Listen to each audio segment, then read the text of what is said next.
Now, here we go. Let's go screen share. We're going to deal with our good friend information right now. Let's see what he said. You got me? Here we go. Okay, let's go. First, let's define what a Moor is. Let me expand this so you can see it clearly. Here we go. Here's the definition of what a Moor is, right here. It says, a Muslim of the mixed Berber and Arab people inhabiting Northwest Africa. Let me read that again in case people didn't hear and have bad listening comprehension. A Moor is a Muslim of mixed Berber and Arab people inhabiting Northwest Africa. I'm not Berber or Arab. I'm an African, a West African. Although Berbers and Arabs can be considered African, we want to make some distinctions, okay? West Africans are not Berbers. Sub-Saharan Africans aren't Berbers, okay? So that's the definition. Okay, so this is his Wikipedia scholarship. Okay, from Jidda Awachia, he says that Berber tribe of southern Morocco, Mauritania, and Senegal, who gave their name to modern Senegal, their original homeland. They form one of the what? Sub-Saharan tribes of Berbers. Sub-Saharan. This is for the guy that was in the chat who made the statement that Moors or Berbers are not Sub-Saharan. This is for him. If you need the link, I will get the link and put it in the chat. But I watched the brother in the chat earlier said that Moors are not Sub-Saharan. It says Berber tribe of southern Morocco, Mauritania, and Senegal, who gave their name to modern Senegal, their original homeland. They form one of the Sub-Saharan tribes of Berbers. All right? Take the name down. Take the name down. Now we know Berber is really a misnomer for the people of North Africa, the Amazigh, and the Maori people, if you will. You follow me? So this kills and debunks what Chief X says about Sub-Saharan Africans. Sub-Saharan Africans is Berber, or of the Berber lineage, if you will. Now, we're going to deal with Sister Dana Marnichi, which people refuse to study her works. They refuse to study her works. For why, I don't know. But she's an anthropologist of North Africa. And asked the question, how did you come to study history in Africa? Of North Africa specifically. Dana Marnichi says, in truth, I had gotten tired of the depiction in movies and medias and museums of Egyptians and Moors as non-Africans. And that's what this brother just tried to perpetuate, that Moors are non-African. Listen what he said.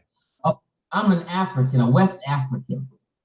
Although Berbers and Arabs can be considered African. Berbers can be considered as Africans. You see, he's perpetuating the European concept that those Moors of North Africa were not indigenous Africans. So here we go. She said, I knew from my readings that they were basically contradictory to what all writers had said. I had known from reading another Black history classic, Nature Knows No Color Lines, that people like Strabo, Plautus, Prochorus, Caladian, Martial, Juvano, Coropas, Claudian, and Saint Isidore, and many other identified Moors as what? Black.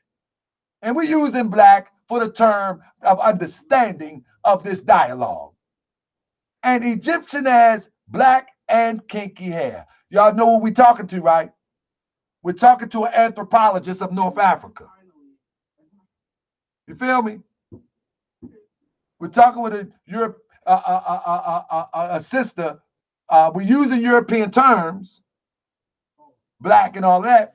But the sister says all of these, Strabo, research Strabo, Platus, Procopius, Caladian, Marshall, Giovanni, Carapius, Caladian, Saint Isidore identified the Moors as black and Ethiopians, and Egyptian as black and kinky hair.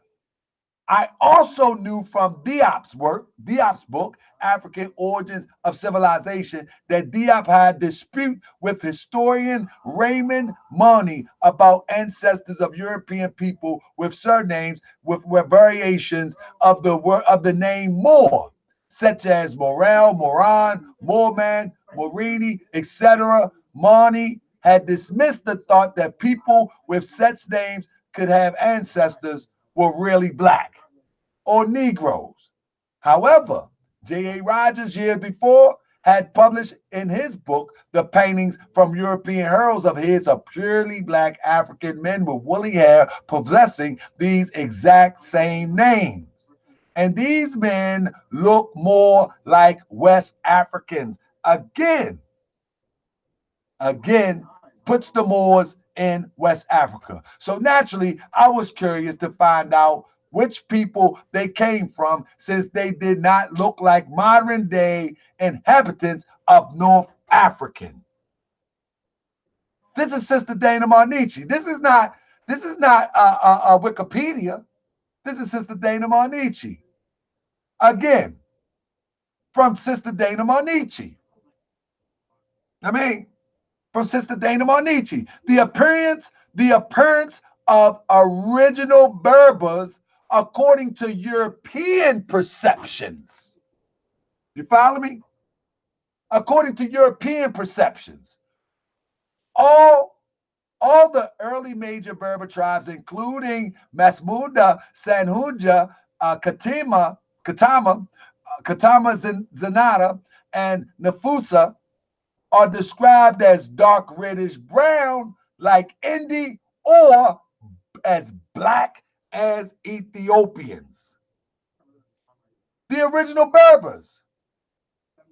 You follow me? In early documents, the notation of early Berbers as being whites or Caucasoid is a new racist one. This is that y'all want to call Moors white people Europeans. The notion of early Berbers as being whites or Caucasoid is a new and racist one related to the concept of the African Hamite. Certainly, the original Berber speakers would, here we go. Certainly, the original Berber speaker would never to refer to anything, was never referred to as anything but what? This is from the Europeans. Remember, these are the European perceptions, what they seen. They didn't see no high yellow, if you will, what you would call high yellow Arabian or European Arab. They didn't see that. They didn't see that. Or something near. Certainly, the original Berber speakers were never referred to as anything but black, or something near, until the 12th century, and were otherwise considered the color of Abyssinians, and others called Indi. This source is Dana Marnichi. You can find her work on the Afro-Asiatic blog spot. Google it. Google it. Afro-Asiatic blog spot. This is where it come from. All right.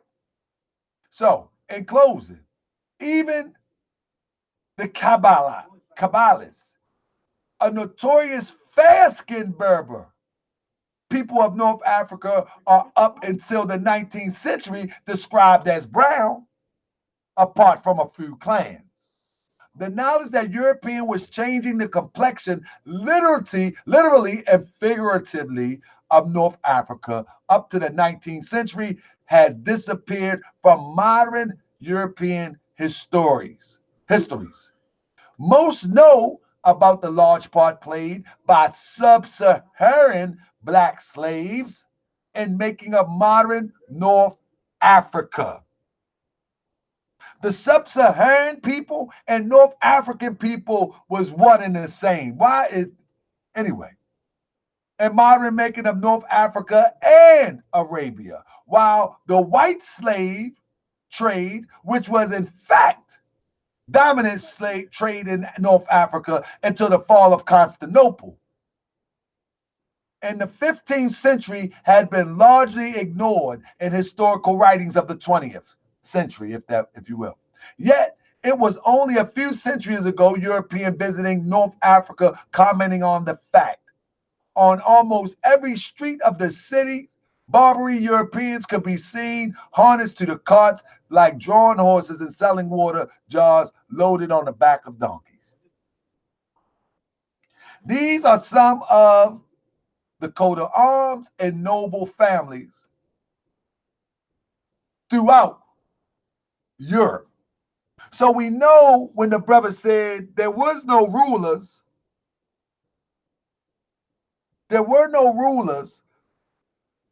And my brother Lord Haru say this is terrible language from the scholars, brother. And that's why we got to update this language. But we understand what they're talking about. We do get what they're talking about. But from the top left, the Moors of Yorkshire, including Sir Thomas More, a variation of More, M-O-R-E. Chancellor Henry VIII, Yorkshire. Volume 2, page 78 of the Genealogist. That's the book, the Genealogist. The others are from Fairhand's Book of the Crest, Fox de Vierre, Armor All Families, and Elwin's Book of Crest. So when the brother makes the statement that there were no Moorish kings and rulers, we know that to be a crazy fallacy. So, according to Ivan van Sertima, y'all ready for this? Y'all ready for this? The primaries, this is Ivan van Sertima. I just named this coming out of the book of the Yorkshire Genealogist. What do you mean? Ivan van Sertima. We can't use him as a primary source. 11 Kings rule. We can't use anthropologists. World renowned, respected Dana Marnichi. Because that's all I used so far was Dana Marnichi.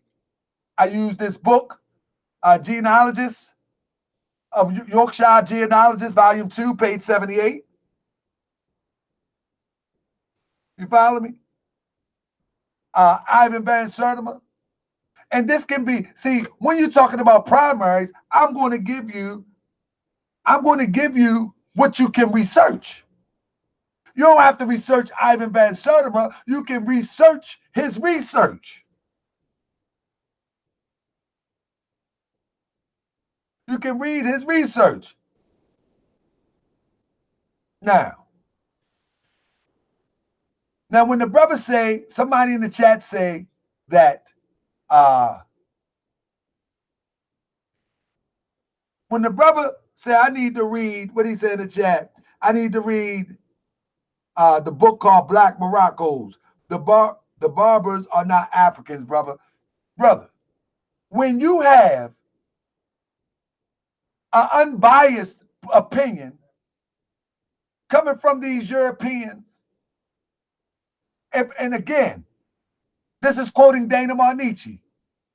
You telling me one book. I'm telling you that Strabo, Platus, Procopius, Caladian, Marshall, Javanel, Carapaz,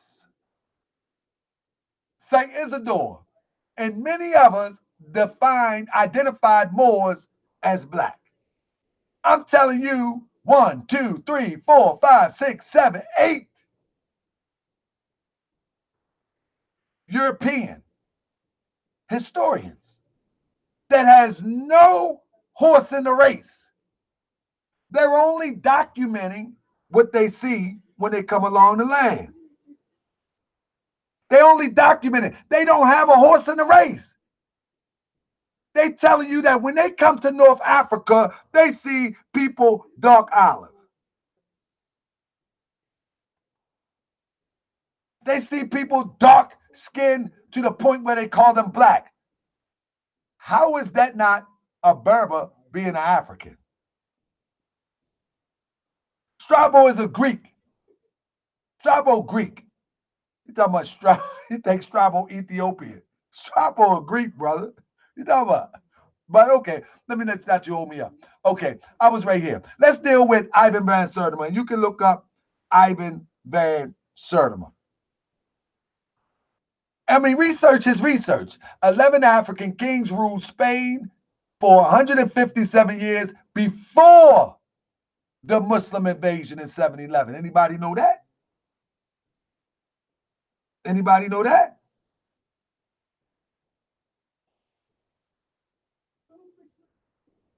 Around 1070 BC, there was a great drought which caused the death in Spain. According to Ibn al-Khatib al-Makari, Arab historian, there was an invasion from Africa that followed shortly after. After the revolt in North Africa, the king banished from his kingdom those who had rebelled against him. He caused a few more to remain embarked on a board vessel, and some giving them commander officer named Badaricus.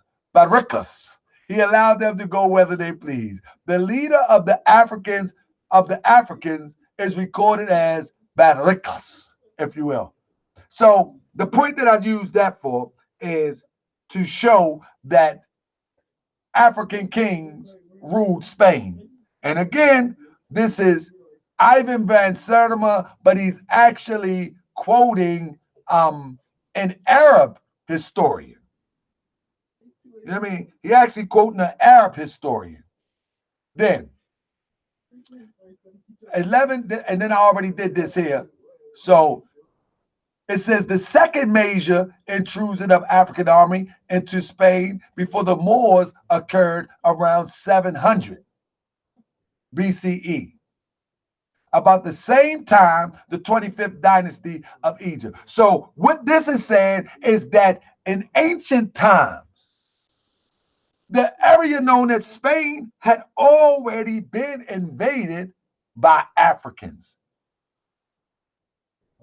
In the 711, that was the second invasion.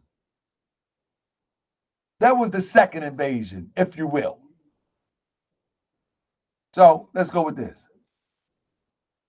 It also says a member of a northwestern African Muslim people of mixed Berber and Arab descent. In the 8th century, they conquered the Iberian Peninsula.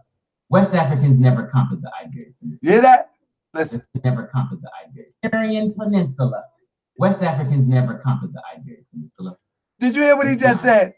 But we're listen to this one more time. It also says a member of a northwestern African Muslim people. You hear that? Northwestern African Muslim people. And then hear this. West Africans never conquered the Iberian Peninsula. A northwestern African Muslim people, but then he comes back and say, Chief X. West Africans never conquered the Iberian Peninsula. See how crazy that sounds? Don't make sense. Now, I'm going to use his Wikipedia. Listen to his Wikipedia.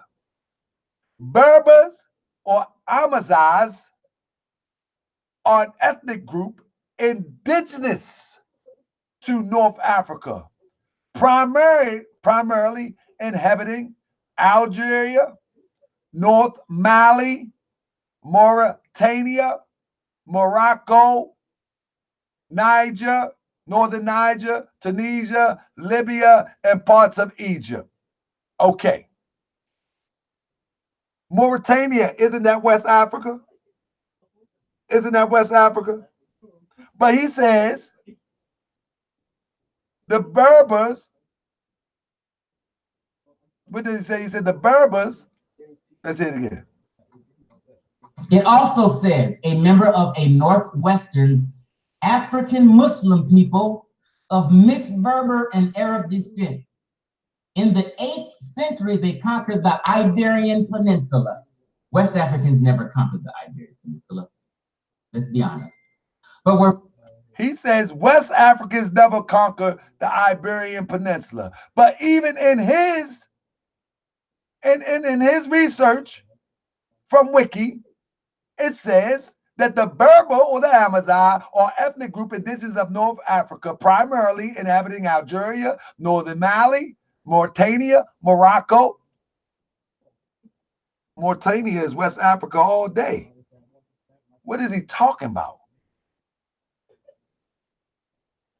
And I marked that because when you go down a little further, it says the Berbers are distributed in an area stretching from the Atlantic Ocean to the Sawa Oasis in Egypt, and from the Mediterranean Sea to the Niger River in where? West Africa. West Africa. The Mediterranean Sea to the Niger and West Africa. There we go. There we go. They say that this is the area where Berbers were. So this is why I'm doing this, to clarify. What a Moor is. It says a member of this group that invaded Spain in the 8th century AD and occupied it until 1492. You will never find any West African tribes telling you anything in their oral traditions and their writings where they will tell you they conquered Spain. You can't find it nowhere. Now, whether we find it or not, the historical record, which I'm going to look that up too, and I'll probably post that on Facebook. The historical record shows and proves who the Berber people was. And if the Berber people, i.e. the Moorish people, conquered Spain, then these are all one people. These are all one people.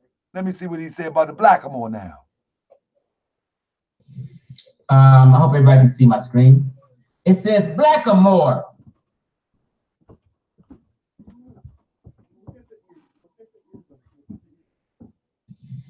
I hope everybody can see my screen. It says Blackamoor. What does it say next to Blackamoor? Decorative arts. Blackamoors are not people.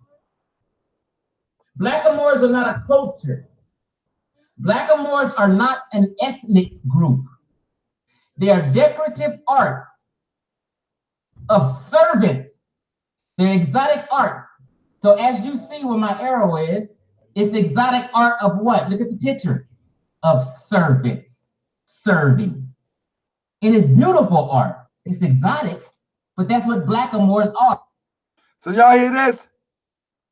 Y'all hear this? He's saying that Blackamoor is art. That's what he says. Blackamoor is art. Now, did I move too fast? Real quick. So he said Blackamoor is art. Now, from his scholarship, I'm going straight to Wiki. I mean, I might go some other place, but for now, I'm going to go straight to Wiki. And this is what he says. As jewelry such as figures usually appear in antique Venetian, though nowadays can be made anywhere, earrings, bracelets, cufflinks, and brooches. He said this is what Blackamoor is. Some contemporary craftsmen continue to make individual pieces, but it is rare because of modern issues with the depiction of dark-skinned people as exotic and decorative.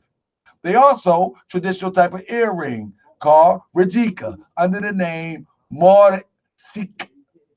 The blackamoor is typically male, depicted with head covering, usually a turban, and covering and rich jewels and gold leaf. They are typically enameled, carved from ebony or black paint to contrast the bright colors of the embellishments. You follow me? Depictions may only represent the head or the head and shoulders facing the viewer in a symmetrical pose.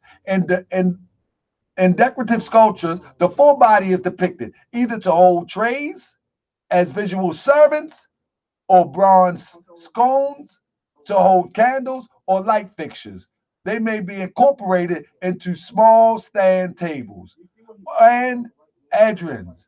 For they often portrayed in pairs. Andrea Brostolen, 16. I marked this date for a reason. 1662, 1732 was the most important sculpture of blackamoors.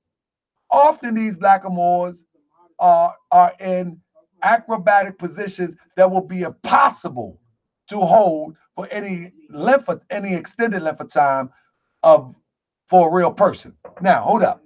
I did that for a reason. And now let me show you again. Blackamoors have long history in decorative arts. This is straight from Wikipedia. And decorative art stretching all the way back to the 17th century Italy. Remember that date, 17th century Italy, right? Walk with me. And famous sculptor Andrea Broston, same person, they are often mistaken for depictions as what? African American slaves. Hold up now. This is out of his wiki. So if blackamoor is jury, but it's being depicted as African American slave, we got a problem. And ornamental pieces inspired. However, these decorative gems are distinctly different. In modern times, the blackamoor is considered to have racist connotations with its association to colonialism and slavery. My fault, because I'm looking at the chat too. You know what I mean? But now check this out. This comes from Elizabeth. This comes from Queen Elizabeth. Elizabeth first spells Africans, right? Let's listen to what he say again. Africans are jewelry, he says. Blackamoors are artwork and figurines. They're brooches people used to wear. Queen of England wears blackamoor brooches on her clothing. Blackamoors have never been a people. Y'all hear that? Blackamoors are artwork and figurines. They're brooches people used to wear. Queen of England wears blackamoor brooches on her clothing. Blackamoors have never been a people. Y'all hear that? Blackamoors has never been a people. So what you see right here, in part reacting to food crisis and foreshadowing much future legislation, Queen Elizabeth I decrees that all Africans should be removed from British realm. This shows that there was a significant black presence in Britain at this time. What are these Africans she was removing? On July 1596, the Privy Council issued an open letter addressed to Lord Mayor of London and to all vice admirals, mayors, and other public officers, whosoever to whom it may pertain. The letter authorized a merchant of Lubeck named Caspar van Sinden to take up blackamoors here in the realm and transport them into Spain and Portugal. So in 1596, blackamoor was known as people. in the 1700s, if you will, because this guy was born in 1600. So let's just say late 1600s, 1700. They made jewelry out of it. But in this time, in the 1500s, this was the decline of our rule. It was the decline of our rule in the 1500s, 1596. Crucially, this required consent of their masters. It was the requirement that made this a dead letter. As I learned from reading the various petitions from disappointed Van Senden amongst Robert Cecil papers, that's the source, Robert Cecil papers, in an undated petition to the Queen, Van Senden asked for far more power authorization to take Africans out of the country. Africans and blackamoors, in this sense, were synonymous with one another. They were synonymous with one another. So for him to make this statement doesn't make sense. Blackamoors are artwork and figurines. They're brooches people used to wear. Queen of England wears blackamoor brooches on her clothing. Blackamoors have never been a people. So this goes to show that in 1596, Queen Elizabeth was calling Africans blackamoors. You follow me? So let's deal with this real quick. Here is where the brother is talking about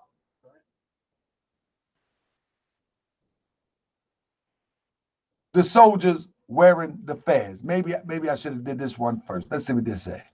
To colonize Africa. With these Moorish Americans wearing that cone fez on their hat, what they're wearing is a policeman uniform. And they thought that they was representing some Northwest Moroccan people. Northwest Africa, they wore turbans. You will never see these people with. You hear that? Notice the picture that he showed is in 1902. Notice the picture that he showed is in 1902. And he states emphatically, listen, this is his slide in the background. Listen. These are the Askari. These are the police in Central Africa, not Northwest Africa. Look at them. So look, I just went to encyclopedia. It's actually called State Master Encyclopedia. And you can Google it, statemaster.com, Encyclopedia Tarbouche. And now, I'm only going to read a piece of this because I'm running out of time. It says, about 980 AD, the Hajj was interrupted, and the pilgrimages of those living west of the Nile was directed to Fez. Anybody know that? You Moors know that? Was directed to Fez as the holy city. A manufacturer in Fez supplied a new style of headdress. What they mean by new style, it was new for the Muslim world. Because the tarbouche and the Fez style hat, or as we would call it, the Moorish Science Temple of America, the religious or national headdress has been around for a long time. But anyway, a manufacturer in Fez supplied a new style of headdress that started to be widely used by students of a particular school. Where you at, Moorish Science? Moorish Scientists, are y'all students of this particular school? The hat became a mark of intelligence. I'm talking about the Fez. The hat became a mark of intelligence and came to be worn all along the northern shores of Africa. This is an encyclopedia. Hey, but who knows? Fezes of this original form still worn in Tunisia, Africa, Tripoli, Africa, and Morocco are two or more, 2 or 3 times longer than the ones most people think of, and much have longer and heavier silk tassels. 980. They're talking about fezzes in Morocco as a mark of intelligence. But here he is bringing out a picture in 1902, talking about his police hats. And the brother asked what particular school. Actually, brother, they was dealing with geometry, mathematics, and should I start? Law. Where you want me to stop at? I mean, I don't have that slide, but it's easy to pull up. You can find that. What was the sciences that was taught in Morocco? And you can pull that up easy. The Fez, and this comes from his, again, wiki. The Fez is a felt headdress in the shape of a short cynical peakless hat, usually red, and sometimes with the tassel attached to the top. It is named after the city of its origins, the Moroccan city Fez. You see? The capital kingdom of Morocco until 1927. The modern Fez owes its popularity to the modern empire.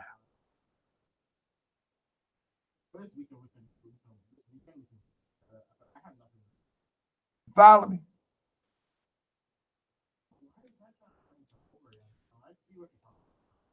Let me see. I'm gonna try to get this. Let me see one thing real quick. Let me stop this real quick. 1 second, real quick, family. Gotta do some house cleaning. Real quick. Ish, I'm gonna call you in a minute, bro. I'm gonna call you in a minute, bro. Give me a minute. Let me get him up out of here. Because he ain't gonna test nobody up in here. He ain't, that guy talk about this is ridiculous. He don't know that the Moors was proficient in geometry. Come on. You ain't know that? Well, but one thing you ain't gonna know, you better make another channel because I'm gonna get you up out of here right now. Let me get him up out of here. Let me get him up out of here. Wait for me. I gotta do some house cleaning. Get him up out of here. Yeah, I gotta get him up out of here. See what I'm saying? I gotta get him up out of here. All right. Adult supervision. I'm gonna put him in timeout real quick because he just talking crazy. He ain't bringing no information. He just talking crazy. Yeah, he gotta get up out of here. Moors help. If y'all ain't gonna debate, I'm gonna get y'all up out of here. Y'all gotta debate somebody with this stuff you're talking about.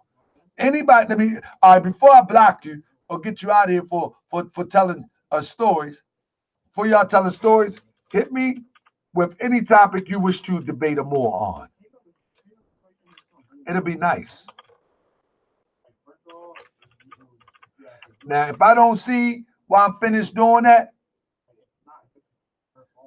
because why I boot them out, bro? Because they just making the Moors help Mussolini. The Moors ain't help no Mussolini. Those was more related to modern Egyptians than Moors. I mean, that sound crazy. That sound crazy. That sound crazy. They was more related to modern Egyptians than modern Moors or the Moors of that time. I mean, that's a no-brainer. So I say, challenge me. And so I think y'all pretty much got the point. Let me see what else I need. Oh, African Americans are slaves. This is why, real quick, that you need to know that the African Americans are Moors. And I'll finish with this. First of all, honor to brothers and Ali's men who actually did a strong presentation on this on the channel, relating to we so-called African Americans being put into slavery and targeted for slavery. What you're looking at right here is the papal bull. from Pope Nicholas. Now, in this papal bull, this papal bull was issued for all of Moorish Americans, sub-Saharan Africans, Berbers, whatever you choose to name, to be forced into slavery. This, and I'll read it for you. The papal bull legally granted Portugal the right to enslave any and all people they encountered south of Cape Bahodar on the coast of Western Sahara. About midway through the bull, the Pope declares all sub-Saharan Africans henceforth to be held in perpetual slavery. And I already told you who the sub-Saharan Africans are. I just showed you earlier that they're the Berbers, and they're all the tribes from northwest and southwestern shores of Africa towards south. Mid West Africa. But here we go with the Portugal expansion into Western Africa in the 15th century. Iberian merchants began to recognize the economic potential of a large-scale slave trafficking enterprise. One of the first to record this settlement. According to Portuguese Royal Chronicle, Gomez is the Zarara, was a young ship captain named Anton Goncalves, who sailed to West Africa in 1441, hoping to acquire seal skins and oil. After obtaining his cargo, Goncalves called a meeting of 21 sailors who accompanied him and unveiled his plan to increase profits. According to Zarara, Goncalves told his crew, "We have already got our cargo, but how fair a thing would it be if we would have come to this land for a cargo of such petty merchandise, where to meet with good fortune and bring the first captives before the presence of our prince." That night, Goncalves led raiding party into Cape Blanc, a narrow peninsula between, listen, Western Sahara and Mauritania, and kidnapped 2 Berbers, which I proved that the Berbers were Moors, were known as black, were known as our people. And I'm using the term Berber, I'm using the term black, because that's how it is recorded. 1 man and 1 woman. Another Portuguese mariner, Nuno Tristel, and members of his crew soon joined Goncalves. Although the raid resulted in less than a dozen captives, Zarara imagines his account that Prince Henry of Portugal responded to his enterprise with joy, not so much for the number of captives taken, but for the prospect of other countless captives that could be taken. And from the papal bull,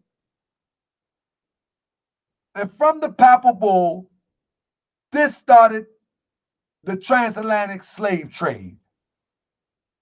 This initiated with us ending up in America and our indigenous brothers and sisters in America being blended in.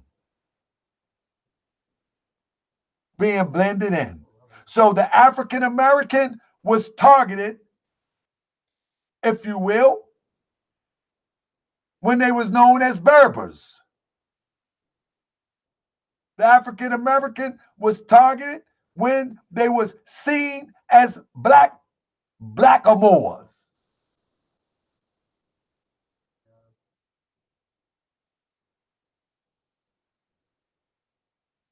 That's when we was targeted. And from that targeted, from being targeted from these areas, many of us ended up over here in the slave trade. But I subscribe to the fact that most of us was already here. That's just me. That's just me. I subscribe to the fact that most of us was already here. And this is what I was going to tell you about Strabo, which I did earlier. So with that being said, I have 5 minutes and I'm done here. So I just wanted to expound my point. And now I'm going to respond to some of these chat things that I see. So Seti Bay say, why fight us and not the Albions? Well, sister, this is not a fight. We're only comparing information. This is only a comparing of information so we can get to the truth. That's all we're doing is comparing information to get to the truth. I'm no scholar. However, the truth is quite clear. The Moorish historical count is well documented. It's well documented. And so when people lie or mistakenly don't tell the truth because they don't know the truth, then it's up to us to bring it to the people. Oh, I'm sorry. I was talking to a viewer, brother. Oh, Islam, Seti Bey. Well, you know, a lot of, on that point, Sister Seti Bey, a lot of them want to come in, just have fun because they ain't got nothing better to do. They just having fun. But if I catch them having fun, I'm gonna get them up out of here. They just being in opposition just for the heck of it. So let me get my brother on the phone real quick.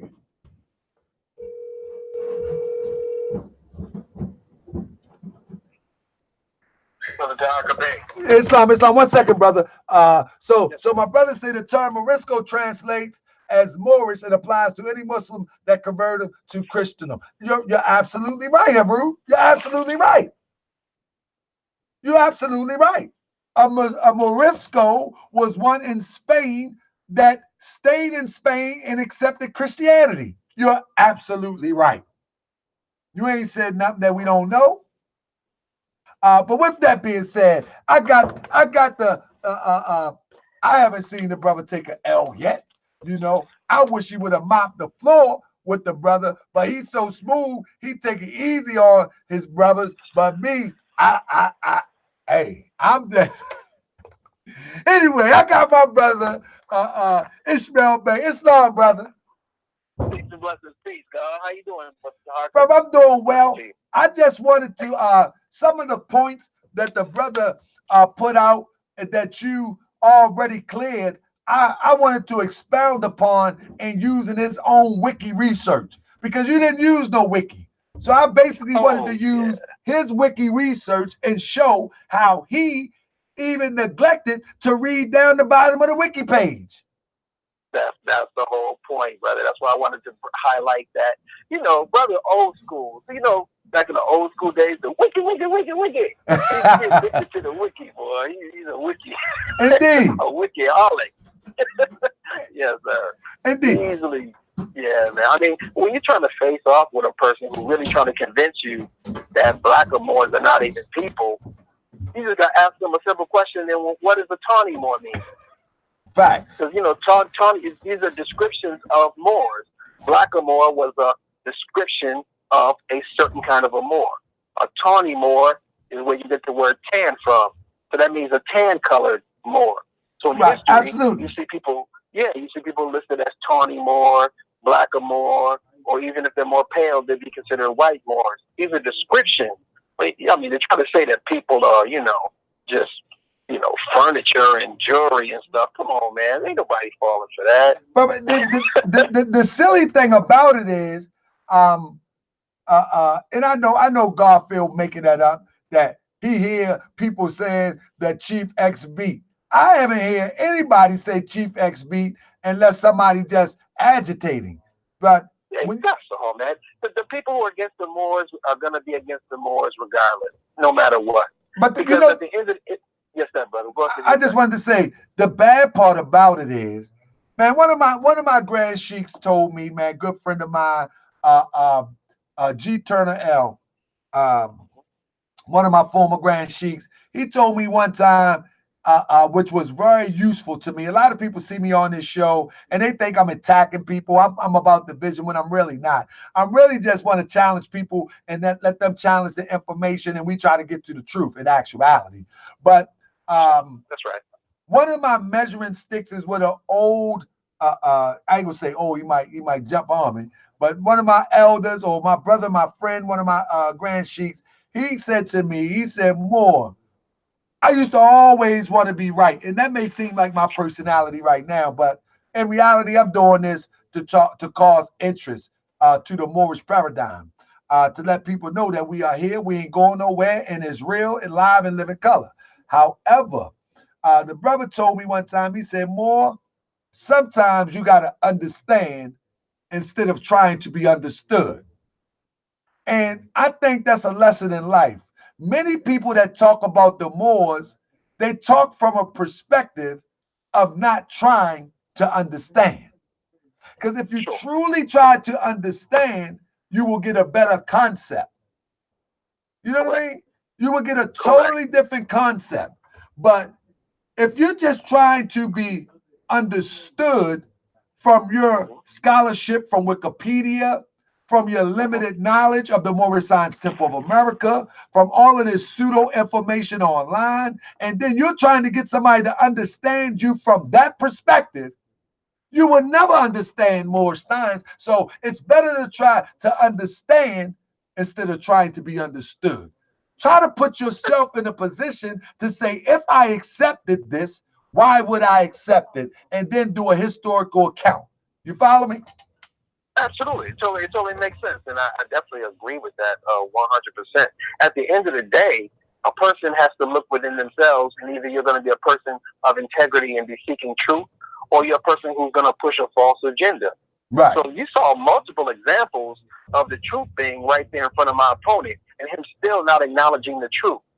And still, he would say, I'll do this or I'll prove this, and then the facts will come right in front of his face, and he wouldn't do it. So that means that there's something within that person that either you have the integrity to acknowledge the truth when it's presented to you, because the truth is going to be the truth regardless. It's really not open to interpretation. If you make a claim and then somebody proves your claim wrong, it is what it is.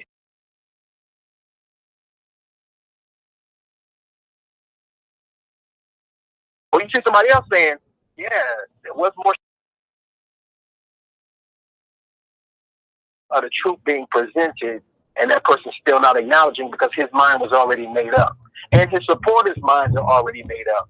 So no matter what you try to present as far as the facts, you're talking to a brick wall, but you can make it a teachable moment. What you were explaining, what I was explaining, what you were explaining the night before was that we're talking about a different era of time. Absolutely. Prophet Noble Drew Ali was talking about an ancient Morocco and how we connect from old Morocco. They kept on talking about modern stuff, 1920, feathers on modern soldiers with photographs. We talking about before the photographs. Yeah. We told the country affairs and where the origin of things come from. Absolutely. They couldn't relate to that. So they had no interest in the archaeology that was presented, in what the people looked like, how it tied into West Africa. They weren't interested in that. They wanted to push a modern agenda supplied by Wiki. Yeah. So it wasn't an intelligent conversation. It's like this guy on the show. His name is Amon Ra Unu Heru. He said in the Amazon language, they did not refer to themselves as Moors. Family, you got to understand that Amazon is a language. The people are the Maori people who speak the Amazon language. What are you talking about? The Maori people spoke the Amazon language with multiple dialects. So to say the Amazon language don't refer to themselves as Moors is a misnomer because the Maori people spoke the Amazon language. What's wrong with you? Exactly. This is how our people are so desperate to be intelligent that they make themselves sound like a fool. I just showed the clip that the Maori people speak the Amazon language. You follow me? This guy's unbelievable. Unbelievable. Right. Matter of fact, I'm gonna show it again. You get my You get my Roscoe upset. This guy's unbelievable. I'm going to show you it. Matter of fact, I ain't even going to dig out the clip. I'm sorry if I misunderstood you, brother. But the Amazon. Oh my goodness. Oh man. What do you guys say, Ish? Before I close out, Ish. Yes, sir. No, you're right though. We're talking about various groups of people that are labeled as Moor, but they're various Moorish tribes. Let me let kill out. I gotta let you kill out. Keep on, brother. Yeah, that's why I was talking about the Nawa, Gnawa. That's why I'm talking about the Nawa, because these are ancient Moors that they call today Black Moors, but they're always lived in Morocco in what's called the Draa Valley, Graa. They're residents of the Draa Valley of Morocco, and they're ancient. In fact, their time is listed as immemorial. That's how old it is.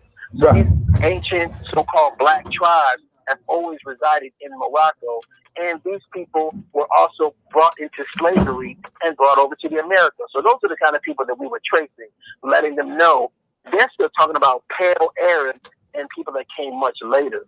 But if you read what Black Moors have to say from Morocco, they know their history. They know they come from sub-Saharan Africa. They know that they're connected to ancient Canaanites. They know this. They teach they're connected to ancient Canaanites. So they know their history, and that's the part that Professor Dana Manichi teaches on also, how that all interconnects. So again, some people were bringing the science and the facts and the data, and somebody else was just bringing theories about just because they have a certain trait. Like it's just, and they had no foundation that they were even working from. So it was about just putting things into perspective so that people could learn how to present it properly, and so that we can all learn as a human family.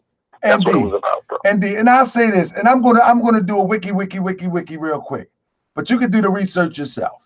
When you look at this, it said Berbers or Amazigh, Berber languages, Amazian, singular, Amazigh, are ethnic groups indigenous to North Africa, primarily inhabiting Algeria, northern Mali, Morocco. This is the same clip I showed.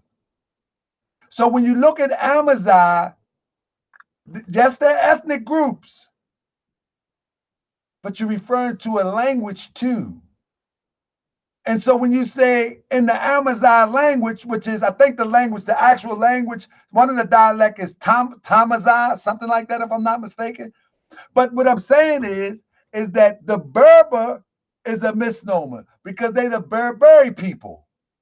Amazigh is an indigenous name of an ethnic group. But the entire people were known as the Morty people. They were known as the Morty people. So to say that in the Amazigh language there was no Moor, Moor is a derivative of Mori. Do anybody get that? It's not a European. It's not a European word. Moor is an adaptation of the word Mori. You follow me? That is correct. And it's an indigenous language. It's what the Greeks found out that the local populations were calling themselves. That's right, brother. That's right, brother. Yes, and sir. So I don't know why we fight against this very basic concept. I don't get that part. I don't get that. I don't get this part. I don't get this part. So tomorrow night, I'm gonna bring Nas Media on the show tomorrow night. I'm gonna bring brother Nas Media on the show because I think I got a bone to pick with him. Now, but with that, anything you want to say in closing, big brother? No, brother. I want to thank you for Moorish World TV. I think you did an excellent deconstruction as far as just presenting the information tonight. I was able to check some of the things out while I was on the road. I wanted to make sure I at least checked in with you and check in with the family this evening. And I want to thank you again, Moorish World TV, for hosting a very good debate. And, I hope peace and blessings will continue to be bestowed upon the Moorish World TV family, brother. So thank you so much. And I'm out for the night. See how smooth that brother is. See how sad. Right. See, that's what I don't like about you, brother. You're just too smooth. All right, peace, King. I'm gonna talk to you later, Tahaka. Peace and love, family. That's my brother Ishmael Bey. I appreciate all the contributions that the brother and the sacrifices that the brother make to the Moorish World TV platform.